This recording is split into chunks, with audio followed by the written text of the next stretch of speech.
Everyone, I hope आप सभी बहुत अच्छे होंगे, आपकी स्टडी अच्छी चल रही होगी। अगर अब तक आपने हमारे चैनल को लाइक शेयर सब्सक्राइब नहीं किया है तो आप सभी से रिक्वेस्ट है, प्लीज चैनल को लाइक करें, शेयर करें और सब्सक्राइब करें, क्योंकि आप सभी का सपोर्ट हमारे लिए मोटिवेशन है। मैथमेटिक्स के इस सफर में मैं दीपा आप सभी का हार्दिक स्वागत करती हूँ। इसी तरीके से हमारे साथ पढ़ते रहिए और अपने सपनों की ओर बढ़ते रहिए। अगर आज हम बात करें कि आज का हमारा टारगेट क्या होने वाला है, तो जो आज का टारगेट होगा हमारा वो एक्सरसाइज 2.2 का क्वेश्चन नंबर 3 हमारा आज का टारगेट होगा। ये जो चल रहा है पूरा का पूरा टॉपिक सॉल्वेबल फॉर y से चल रहा है और इसका मैंने पूरा का पूरा बेसिक देन एग्जांपल्स और कुछ क्वेश्चंस एक्सरसाइज के फर्स्ट एंड सेकंड करा चुकी हूँ, ठीक है। और आज कराने जा रहे हैं हम 3rd। अब देखो 3rd का भी सेम वही पैटर्न रहेगा। मैंने आपको पहले ही बता दिया कि सॉल्वेबल फॉर y है ना, तो उसका अगर आपने बेसिक देख लिया है ना, उसके स्टेप्स आपने समझ लिए हैं, तो बस उन्हीं स्टेप्स को हमने यहाँ पर क्वेश्चंस में अप्लाई करना है। तो आपको वही 5 स्टेप याद रखने हैं और 5th स्टेप में 2 केसेस है वो ध्यान रखने हैं। क्लियर? अब 1 बाय 1 हम उसी स्टेप पे चलेंगे और समझेंगे। और यहाँ पे मैं आप सभी को बताना चाहूंगी, जब हम इसका स्टेप नंबर 4 में सॉल्यूशन निकालेंगे तो वह सॉल्यूशन निकालने का सेम वही पैटर्न है जो इससे पहले वाले क्वेश्चन में मैंने करा, सेम वही पैटर्न है, ठीक है। तो दोनों क्वेश्चन सिमिलर हैं, कुछ चेंजेस आने की वजह से आंसर चेंज होगा, ठीक है वहां पे, क्योंकि जब वहां पे सॉल्यूशन तुम देखोगे ना, मतलब ऐसा नहीं है कि सेम है दोनों क्वेश्चन, सिमिलर मतलब एक जैसे, मतलब उनकी जो कैलकुलेशन है ना वो एक जैसी है, आपको एक जैसे दिखाई देंगी कैलकुलेशन, ठीक है बेटा। अच्छा ये किया था, इसके बाद हाँ उसमें भी ऐसे किया था। इस तरीके से आप देखोगे सेम पैटर्न है, लीनियर डिफरेंशियल इक्वेशन के हेल्प से इसका सॉल्यूशन निकालेंगे और उसी तरीके से पार्शियल फ्रैक्शन सब चीजें पूरा पोर्शन इस तरीके से आने वाला है, ठीक है बेटा। तो पहले मैंने बता दिया, तो जिन स्टूडेंट ने क्वेश्चन नंबर 2 नहीं देखा है तो उन सभी से रिक्वेस्ट करना चाहती हूँ, प्लीज क्वेश्चन नंबर 2 जरूर देखें, क्योंकि उसकी हेल्प से ये भी आपको समझ आएगा। वैसे मैं इसको अच्छे से समझाऊंगी बट प्रैक्टिस जो है डबल हो जाएगी आपकी। तो यहाँ पर हम क्या है सॉल्यूशन स्टार्ट करने जा रहे हैं और ये आप सभी को पता है कि सबसे पहले जब भी हम सॉल्यूशन स्टार्ट करते हैं तो हमारे एग्जाम में आएगा सॉल्व द डिफरेंशियल इक्वेशन। वहां पे ये चीज नहीं बोला जाएगा कि आप p से करो, y से करो या x वाले से करो, है ना, solvable for p y x, इसको आपको नहीं बोला जाएगा। तो आपका वही होमवर्क होगा, क्या मैं इसको सॉल्वेबल फॉर p वाले के लिए कर सकती हूँ सॉल्व, ठीक है। क्या हम इसके p के लिए आपको पता है कि आपको सिर्फ ये चेक करना है कि अगर लीनियर फैक्टर में कन्वर्ट हो रहे तो आप सॉल्व कर सकते हो, अदरवाइज नहीं कर सकते, ठीक है। तो ये आपका होमवर्क रहेगा और कमेंट में जरूर बताना कि क्या ये p से सॉल्व हो रहा है, मतलब सॉल्वेबल फॉर p से हो रहा है या नहीं, है ना, ठीक है बेटा। क्लियर? हमारा टारगेट जो है वो सॉल्वेबल फॉर y के लिए है, ठीक है, फॉर y वाला कंसेप्ट है। तो सबसे पहला हमारा काम क्या होता है कि मेरे पास ये 3 होते हैं x y p। अब y की बात चल रही है तो क्या हम y को रिमेनिंग 2 के टर्म में लिख सकते हैं या नहीं, ये चेक करना होता है। सबसे पहला काम तो यही है, इसी से आपको पता चलेगा कि हम इस वाले मेथड से कर सकते हैं कि नहीं कर सकते, ठीक है। तो y को क्या मैं x और p के टर्म में लिख पाऊंगी, एक्सप्रेस कर पाऊंगी? अगर लिख पाऊंगी तो मैं इससे आगे सॉल्व करूंगी, नहीं लिख पाऊंगी तो नहीं कर पाऊंगी, ठीक है। इस तरीके से एग्जाम में आपने चेकआउट करना है कि हाँ कर सकते हैं या नहीं कर सकते, किससे कर सकते हैं, ठीक है। तो अगर आप देखोगे यहाँ पे तो डायरेक्टली आपको y इक्वल टू दे ही नहीं रखा है, तो मैंने आपको बोला है किसी में तो हमें मिल जाएगा डायरेक्टली, पर किसी में अगर डायरेक्टली नहीं है तो वहां से हम क्या है उसको निकालेंगे। तो पहला स्टेप यही होता है कि आप ये चेक करो क्या वो उस फॉर्म में है, क्या मैं y को p की टर्म में लिख पा रही हूँ, यस या नो। तो यहाँ पर मेरे पास स्टेप नंबर 1 है यही, here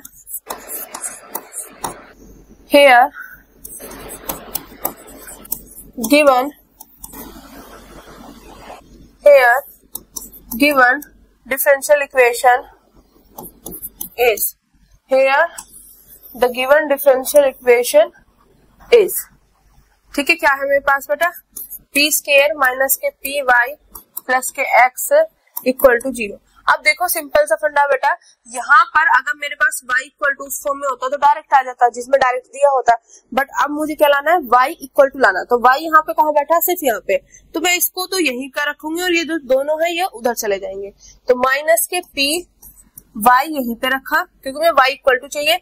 अब जो ये क्या नाम है मेरे पास ये बचा और ये बचा, ये इधर प्लस में, उधर जाके बेटा माइनस में, तो यहाँ ये x प्लस में माइनस में, ये प्लस में ये माइनस में।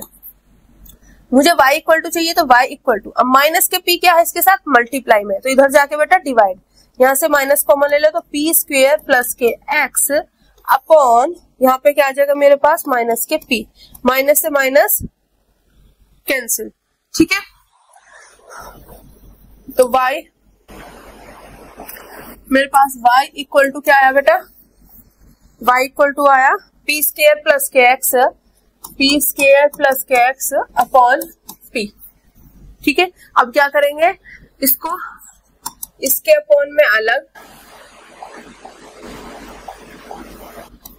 इसके अपॉन में बेटा अलग और इसके अपॉन में अलग। ठीक है, अब यहां से मेरे पास सॉल्व होके क्या आ जाएगा, यहां से पी स्क्वायर को क्या लिख सकते हैं, पी मल्टीप्लाई पी अपॉन में पी, इससे कट गया तो बचेगा क्या यहाँ पे, सिर्फ पी है ना, प्लस एक्स अपॉन पी। तो ये मेरे पास देखो सॉल्व होके यहाँ पे पूरा का पूरा हमने फॉर्म में कन्वर्ट कर दिया। तो क्या मैं y को xp की फॉर्म में लिख पा रही हूँ बेटा या नहीं, यस, y को हम x और p की टर्म में लिख पा रहे हैं, यहाँ पे x और p, तो y को मैंने x और p की टर्म में लिख दिया। तो देखो अगर हमें सीधा डायरेक्ट दिया होता तो कोई दिक्कत ही नहीं थी, बट हमें डायरेक्ट नहीं दिया हुआ था तो हमने इस फॉर्म में इसको कन्वर्ट करा। तो y इक्वल टू में लेके आई और फिर मैंने चेक किया कि क्या मेरे पास ये xp की फॉर्म में है या नहीं है। ठीक है, तो आप लिख दोगे it is the form of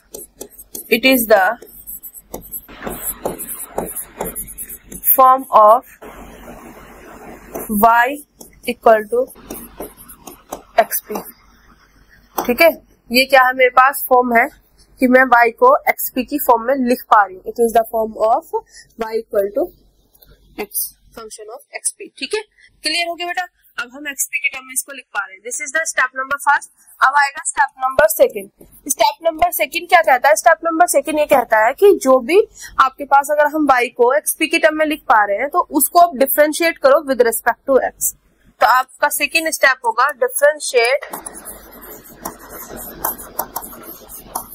differentiation with respect to x। x के रिस्पेक्ट में आपने क्या करना है, डिफरेंशिएट करना है ना।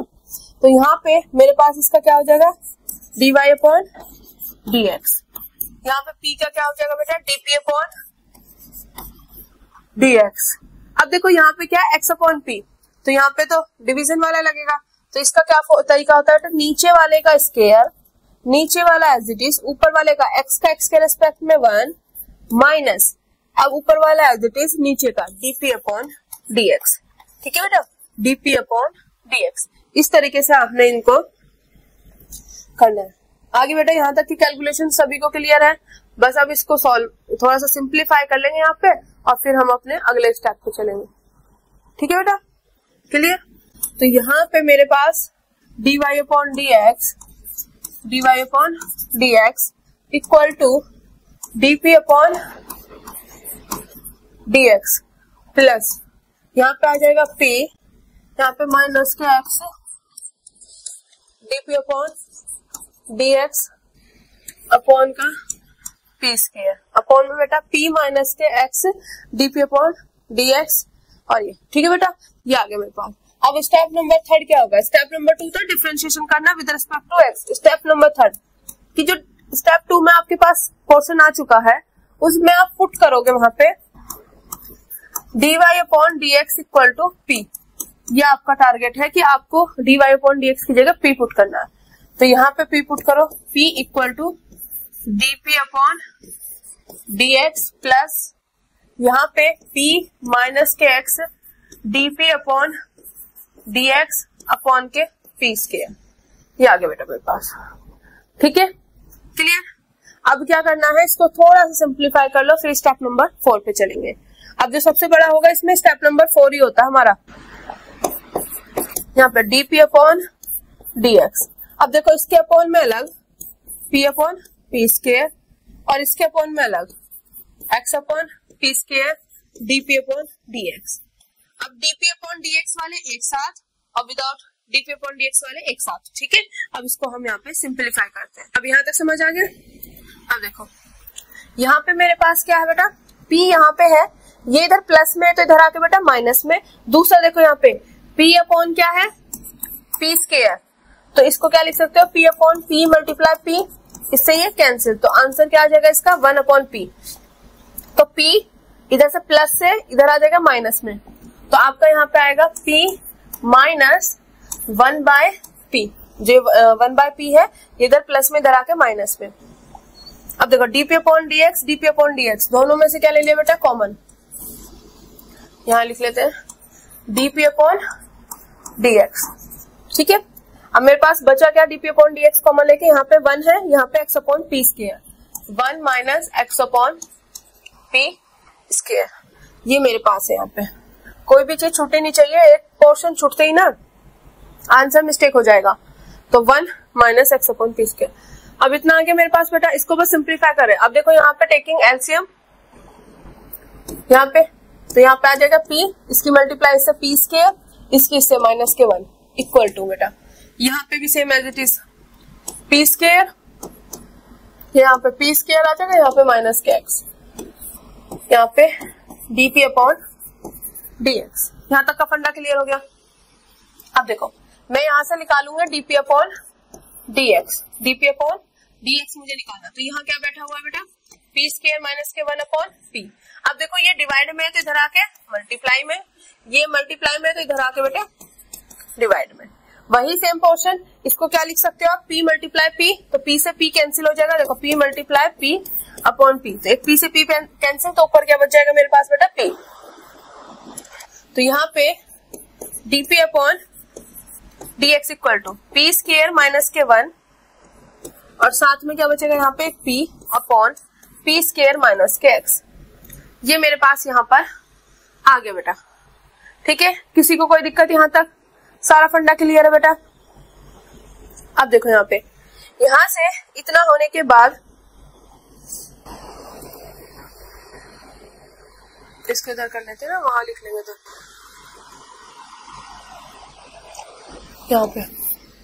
यहाँ पे है मेरे पास डीपी अपॉन, अभी मैं थर्ड स्टेप में सिंप्लीफाई कर रही हूँ, ठीक है। तो देखो यहाँ पे है p, यहां से ना माइनस कॉमन ले लो बेटा, माइनस कॉमन लोगे तो यहाँ क्या आएगा ये, ओके बेटा। तो मेरे पास यहाँ पे हो जाएगा 1 माइनस के पी स्क्वायर, यहाँ से माइनस कॉमन लोगे, ठीक है बेटा। तो यहाँ पे ये माइनस में ये प्लस में, अपॉन पी स्क्वायर माइनस के एक्स, पी स्क्वायर माइनस के एक्स, ये मेरे पास आ गया स्टेप नंबर 3 में।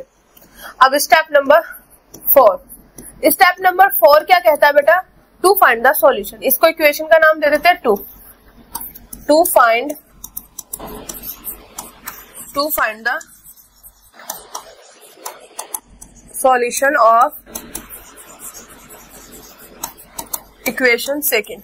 इक्वेशन सेकेंड का हमें सॉल्यूशन फाइंड करना है। तो यहाँ पे देखो डीपी अपॉन क्या है बेटा, डीएक्स इक्वल टू माइनस के पी, 1 माइनस के p square upon P square minus के एक्स, ये है मेरे पास। अब देखो इसका सॉल्यूशन सिंपल सा फंडा, सबसे पहले हम सेपरेशन ऑफ वेरिएबल मेथड को ही यूज करते हैं। क्या मैं p को p के पास, x को x के पास, मतलब वेरिएबल को सेपरेट कर पा रही हूँ? तो यहाँ पे देखते हैं ये वाला पोर्शन तो p के पास आ जाएगा, बट इसकी वजह से हम सेपरेट नहीं कर पा रहे हैं क्योंकि यहाँ पे p और x दोनों एक साथ है, तो यहाँ पे हम नहीं कर पाएंगे, तो यहाँ पे सेपरेशन ऑफ वेरिएबल मेथड नहीं लगेगा। तो आपको मैंने बताया था लीनियर डिफरेंशियल इक्वेशन, तो उसको पहचान करने का तरीका क्या है कि आपके पास यहाँ पे दे के रखा है x और p, इसमें एक बार कौन आ रहा है, सिर्फ x, कौन सा आ रहा है बेटा, सिर्फ मेरे पास क्या आ रहा है x, तो इसका मतलब मेरे पास यहाँ पर अकेला जो बैठा है x बैठा है, तो इसका मतलब जो भी मेरे पास होगा यहाँ पे ऐसे होता है ना, dy upon dx py equal to q, तो इस y की जगह यहाँ पर क्या बैठा होगा बेटा x। अगर यहाँ पे x बैठा है तो यहाँ पे मुझे क्या चाहिए, dx ऊपर है ना, अब dx ऊपर जाएगा तो यहाँ पे p है तो dx और dp नीचे आएगा, जिसकी वजह से हम इसको पलटेंगे। यहाँ पे आगे बात समझ क्लियर हो गया बेटा, ठीक है। क्योंकि हमारे पास x एक बार बैठा है तो इसका मतलब जो हमारे पास लीनियर डिफरेंशियल इक्वेशन की मेरे पास स्टैंडर्ड फॉर्म होती है, तो उसमें y की जगह क्या आएगा यहाँ पे बेटा x, ठीक है। यहाँ x होगा तो यहाँ पे ऊपर आएगा dx, तो इसके लिए हमें इसको ऊपर लेके जाना पड़ेगा, इसको नीचे, ठीक है। आगे बात समझ किस तरीके से आपने ये आइडिया लगाना है और कैसे ये काम आपको यहाँ पे बेटा करना है। तो आप क्या करोगे बेटा, यहाँ पे इसको पलट दोगे, dx अपॉन dp, इसको भी p स्क्वायर माइनस के x अपॉन माइनस के p, 1 माइनस के p स्क्वायर। अब क्या करेंगे बेटा, इसके अपॉन में ये अलग, इसके अपॉन में ये अलग, तो यहाँ पे मेरे पास क्या आएगा, dx upon dp, dx upon dp equal to p square upon minus के पी 1 माइनस के पी स्क्वायर, ठीक है, और यहाँ पे माइनस के एक्स। अब देखो माइनस माइनस तो सेम क्या कैंसिल हो जाएगा, यहाँ पे देखो मैं यहाँ रख लेती हूँ अभी इसको ना, इस तरीके से यहाँ पे प्लस लगाओ, यहाँ पे माइनस, यहाँ भी माइनस, माइनस के पी 1 माइनस के पी स्क्वायर, इस माइनस से ये माइनस गायब। ये छोटी सी चीज है, ये माइनस माइनस हट के वहां पे ऑटोमेटिक प्लस आ गया, तो dx अपॉन dp। अब देखो ये जो x वाला पोर्शन है वो यहाँ से उठा के इधर लेके आएंगे, उधर प्लस में तो इधर आके बेटा माइनस में, तो 1 अपॉन पी 1 माइनस के पी स्क्वायर और यहाँ पे x, और ये मेरे पास यहाँ पे एज रहेगा, ऊपर है पी स्क्वायर को क्या लिख सकते हैं, p मल्टीप्लाई p, इससे ये वाला p क्या हो जाएगा मेरे पास कैंसिल, तो बचेगा क्या यहाँ पे मेरे पास माइनस के p अपॉन 1 माइनस के p square.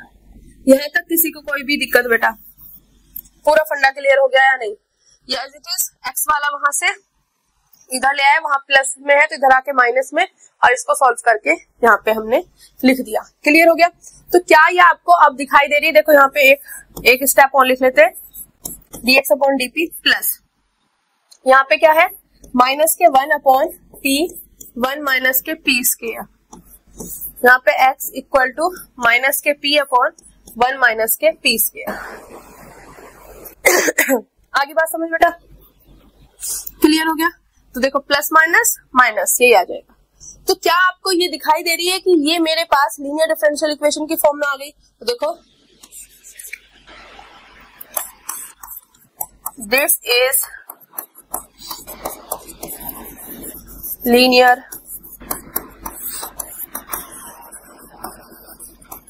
Differential equation, this is linear differential equation. अब लीनियर डिफरेंशियल इक्वेशन है तो आप यहाँ पे लिखोगे किससे कंपैरिजन कैसी फॉर्म होती है हमारे पास, फॉर्म बताओ जल्दी फटाफट। तो यहाँ पे dx upon dp plus capital P यहाँ पर लिख रही हूं मैं, ठीक है, कुछ इस तरीके से कैपिटल P, और P के साथ यहाँ पे क्या आएगा ये वाला x इक्वल टू यहाँ पे कैपिटल Q, ठीक है, dx upon dp plus px equal to Q ये होता। तो यहाँ से कैपिटल P की वैल्यू क्या है बेटा मेरे पास, जो x के साथ है वो क्या है मेरे पास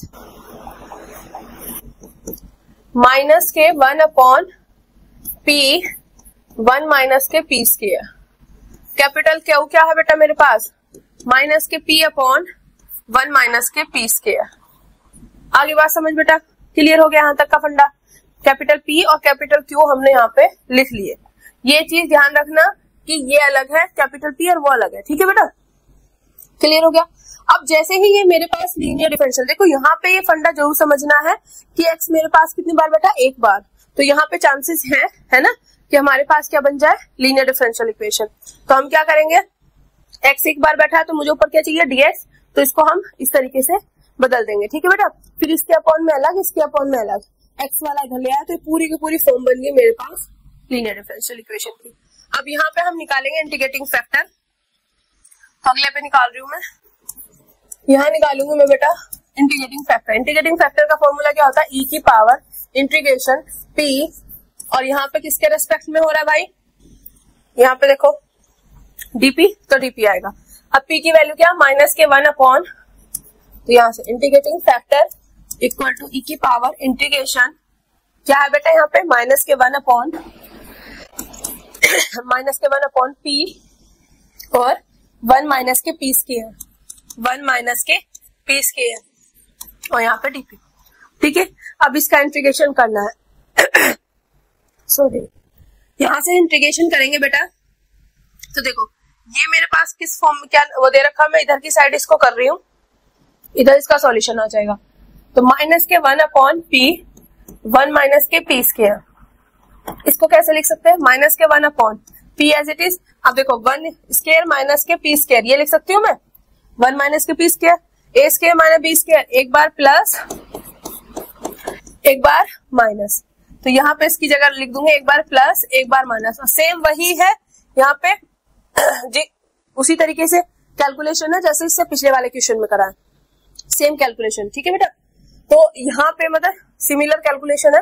अब क्या करना है, देखो इसका तो सीधा मैं इंटीग्रेशन नहीं निकाल सकती, तो यहाँ पर हमारी हेल्प करने आएंगे पार्शियल फ्रैक्शन। तो पार्शियल फ्रैक्शन क्या कहता है बेटा,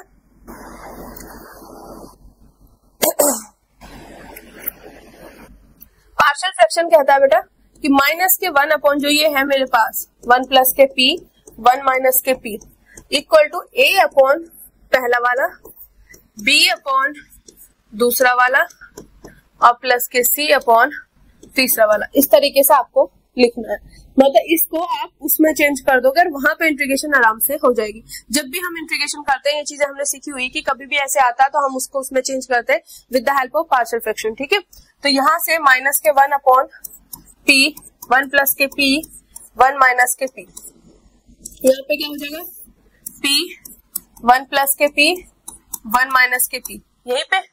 ठीक है, अब देखो यहाँ पे p है, a के साथ क्या आएगा ये वाला दोनों मिला के, तो ये क्या हो जाएगा 1 माइनस के p स्क्वायर, एक बार प्लस एक बार माइनस, पहले का स्क्वायर माइनस दूसरे का स्क्वायर प्लस, यहाँ पे प्लस वाला है तो ये दोनों आएंगे, तो यहाँ से हो जाएगा दिस प्लस c के ये वाला है तो ये दोनों आएंगे cp 1 प्लस के p, ये आ गया मेरे पास।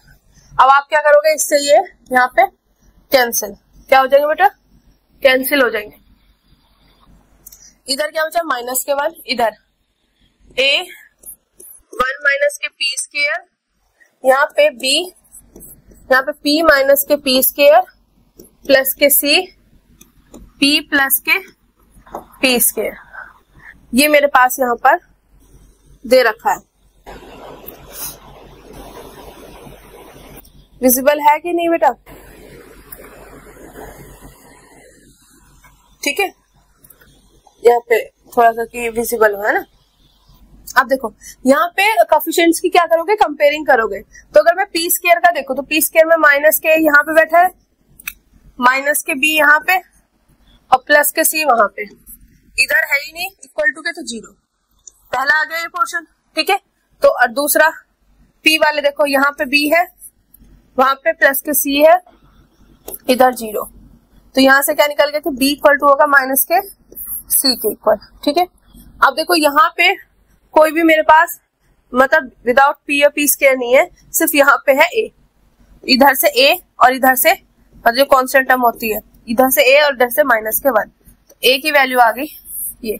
अब इन दोनों की हेल्प से यहाँ से निकालेंगे, ए की वैल्यू रखो माइनस माइनस माइनस प्लस 1 और यहाँ पे माइनस के बी, अब यहाँ पे सॉरी बी की जगह रखूंगी मैं माइनस के सी, तो माइनस माइनस प्लस प्लस के सी इक्वल टू 0, तो यहाँ से आ गया 2c इक्वल टू ये प्लस में इधर आके माइनस में, तो c की वैल्यू माइनस के 1/2। अब c की वैल्यू माइनस के 1/2 आई है तो b की वैल्यू क्या होगा इसका नेगेटिव, माइनस माइनस प्लस, तो ये आ गया मेरे पास 1/2। आगे बात समझ बेटा, क्लियर हो गया। अब आपने क्या करना है बेटा, ये सारी वैल्यू वहां रख देनी है एबीसी की और यहाँ पे रख के इंटीग्रेशन निकाल लेनी है। तो आपके सामने यहाँ पे इंटीग्रेटिंग फैक्टर मेरे पास क्या होगा बेटा, e की पावर इंटीग्रेशन, इसकी जगह ये रखेंगे और यहाँ पर मेरे पास a की वैल्यू क्या है -1, तो यहाँ पे हो जाएगा माइनस के 1/p। क्लियर हो गया। अगला b की वैल्यू क्या है 1/2, तो प्लस 1/2 1 प्लस के p। ठीक है, अब c की वैल्यू आई माइनस में, तो यहाँ पे माइनस 1/2 2 1 माइनस के p और यहाँ से ये और ये आ गया dp। ठीक है, इंटीग्रेशन में इंटीग्रेशन और इस पूरे की वैल्यू रख दी और dp। ठीक है, तो ये यहाँ से इस तरीके से आप यहाँ पे, ओके बेटा क्लियर हो गया। अब इसको हटा रही हूँ मैं, यहाँ पे कर रही हूँ, तो यहाँ से मेरे पास क्या आ गया इंटीग्रेटिंग फैक्टर माइनस बाहर 1/p का इंटीग्रेशन क्या होगा log p, 1/2 बाहर, इसका क्या होगा log 1 प्लस के p। ठीक है, अब देखो माइनस के 1/2 बाहर, इसका क्या होगा log,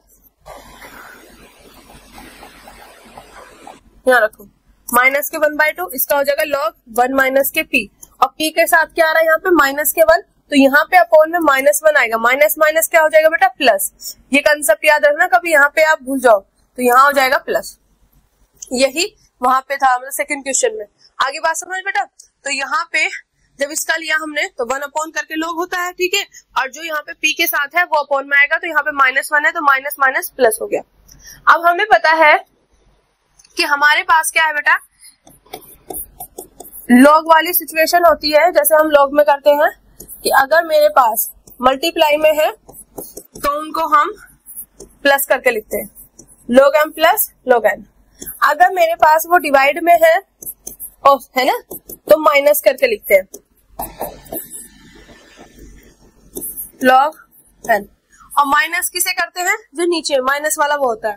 तो अब हमारे पास इस तरीके की फॉर्मेट दी हुई है, तो हमें ये करना है, तो प्लस वालों को मल्टीप्लाई कर देना है और जिसके आगे माइनस लगा हो उसे नीचे लेके चले जाओ, ठीक है। तो यहाँ पे मेरे पास किस तरीके से होगा बेटा, देखो ये माइनस log p, अभी यहाँ पे इसको रखते हैं, एक आगे स्टेप होगा ये, और देखो ये आगे बैठा तो पीछे चला जाएगा log, और पीछे जाएगा तो 1/2 किसी की पावर 1/2 के स्क्वायर रूट में लिख सकते हैं, 1 प्लस के p plus log square root 1 minus के p, ये भी पीछे चला जाएगा तो किसी की पावर 1/2 उसको स्क्वायर रूट में, ठीक है बेटा।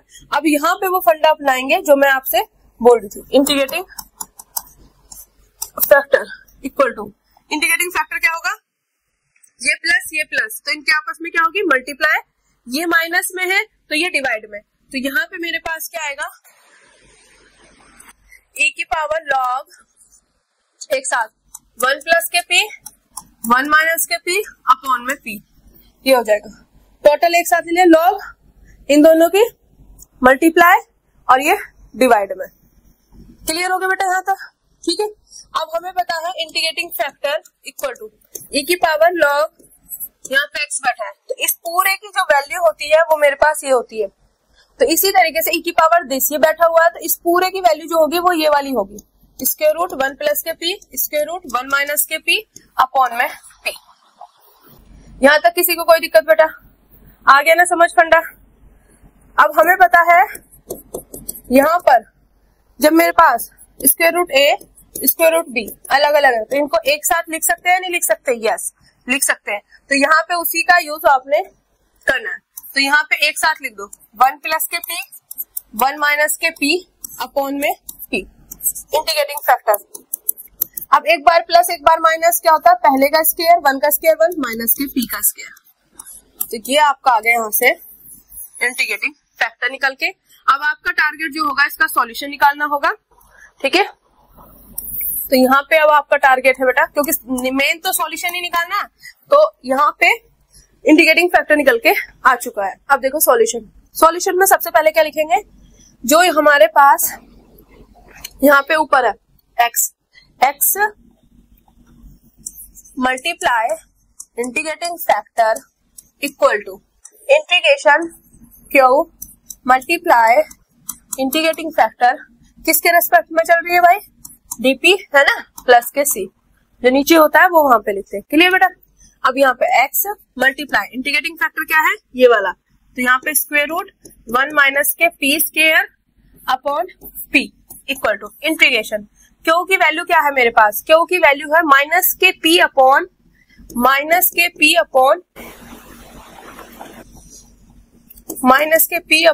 1 माइनस के p स्क्वायर। आई होप यही है, यस।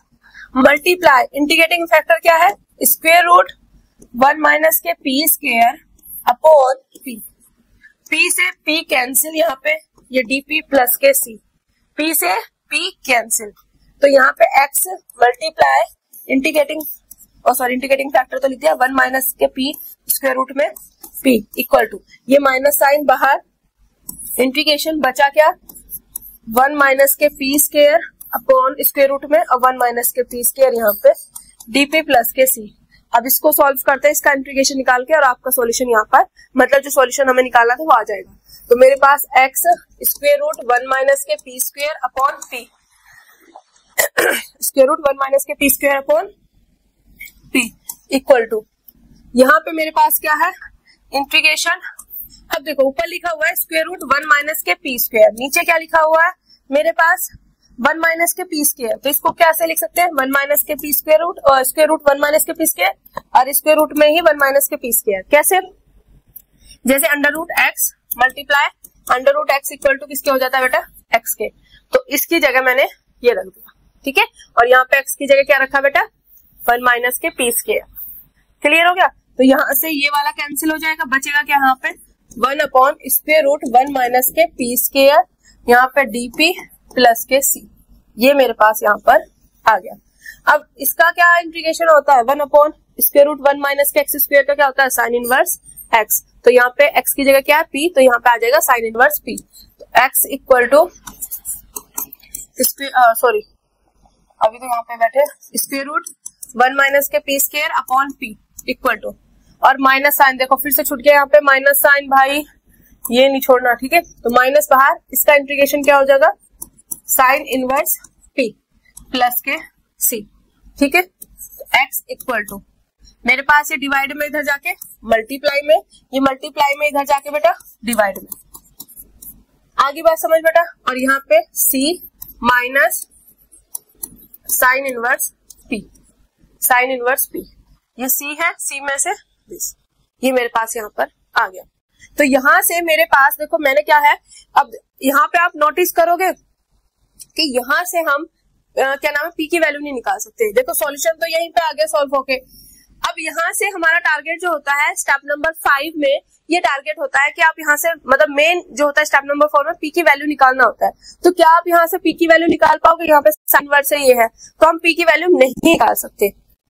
इसका मतलब पी की वैल्यू नहीं निकलेगी, तो इसका मतलब यहाँ से क्या आ जाएगा बेटा कि हम पी को एलिमिनेट नहीं कर सकते। तो स्टेप नंबर 5 क्या कहता है, स्टेप नंबर 5 में पहला केस था कि पी की वैल्यू निकालो, उसको एलिमिनेट कर दो, जो गिवन है ना, जो गिवन है उसके हेल्प से। बट यहाँ पे पी की वैल्यू नहीं निकलेगी, तो we can not eliminate the value of p. P की वैल्यू क्या, पी को हम एलिमिनेट ऑफ पी या पी की वैल्यू जो भी आपको सही लगे उस हिसाब से आप लिख लेना, एलिमिनेट ऑफ पी।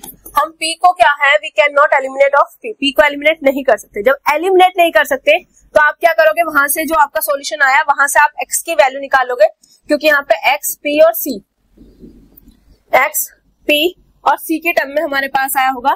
तो आप क्या करोगे, एक्स का यहाँ पे एक्स निकालोगे पी और सी की टर्म में।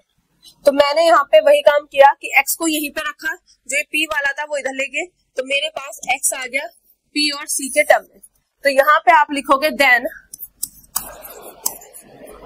इसे हटा दो यहाँ से, तो मेरे पास x इक्वल टू क्या है, p upon square root 1 minus के p स्क्वायर, और यहाँ से आ जाएगा बेटा c माइनस के sine inverse p, c minus के साइन इनवर्स p, ठीक है। तो मैंने x को क्या लिख दिया, p और c के टर्म में लिख दिया। फिर हमें y को भी क्या लिखना है, p और c के टर्म में लिखना है, y को भी p और c के टर्म में लिखना है। अब y को जो जहां पे हमने y को एक्सप्रेस किया था xp की फॉर्म में, तो वो क्या है मेरे पास, y equal to p plus x upon p। यहाँ पे मेरे पास क्या आ जाएगा बेटा, y इक्वल टू क्या है, p plus x upon p, ये है। अब देखो मेरे को क्या करना है, y को भी p और c की टर्म में लिखना है, बट यहाँ पे y में क्या बैठा हुआ x, तो p और c के टर्म में लिखने के लिए जब हमारे पास इसमें x आ जाए तो आप x की वैल्यू यहाँ पे पुट करके तब आप अपना सॉल्यूशन लिखोगे, मतलब y की वैल्यू को लिखोगे। तो आप क्या करोगे, यहाँ पे y p as it is, 1 by p भी एज इट इज। अब यहाँ पे x की पूरी वैल्यू यहाँ पे रख दोगे, तो p upon square root 1 minus के p स्क्वायर, और यहाँ पे ब्रैकेट में c माइनस के साइन इनवर्स p, ठीक है। मैंने यहाँ पे y में क्या है, x की वैल्यू रख दी। x को pc की टर्म में लिखना है, फिर y को भी pc के टर्म में लिखना है। अगर y में x प्रेजेंट है तो x की वैल्यू रख के आपके पास वो फॉर्म बन जाएगी, ठीक है, उसमें आ जाएगा। इस p से ये p कैंसिल, तो y इक्वल टू मेरे पास आ जाएगा p plus 1 upon square root 1 minus के p स्क्वायर, और यहाँ पे c माइनस के साइन इनवर्स p। तो यहाँ से मेरे पास ये निकल कर आ गया, और दूसरा ये तो एक्स एंड वाई ये दोनों मिला के हमारे पास क्या बन गया, गिवन डिफरेंशियल इक्वेशन के सॉल्यूशन बन गए। ठीक है, तो किस तरीके से निकालना है ये चीज समझ आई। सबसे पहला टारगेट बेटा यही रहेगा कि आपको यहाँ पे लास्ट में ये देखना है कि आप पी की वैल्यू निकाल पा रहे हो, नहीं निकाल पा रहे हो तो आप उसको एलिमिनेट नहीं कर सकते। एलिमिनेट नहीं करेंगे तो के सेकंड लगेगा, के सेकंड में एक्स को पीसी के फॉर्म में लिखो, फिर वाई को भी पीसी की फॉर्म में लिखो। अगर वाई में एक्स बैठा हुआ है तो एक्स की वैल्यू पुट करके तब लिखोगे। अब जो मेरे पास एक्स और वाई आएगा यही आपका सॉल्यूशन होगा। तो आई होप आज का पूरा लेक्चर आपको अच्छे से समझ आया होगा। अगर आपको हमारा पढ़ाने का तरीका समझ आ रहा है तो प्लीज आप सभी से रिक्वेस्ट है, चैनल को लाइक करें, शेयर करें और सब्सक्राइब करें। मिलते हैं अपने नेक्स्ट लेक्चर में नेक्स्ट क्वेश्चन के साथ। जय हिंद, जय भारत।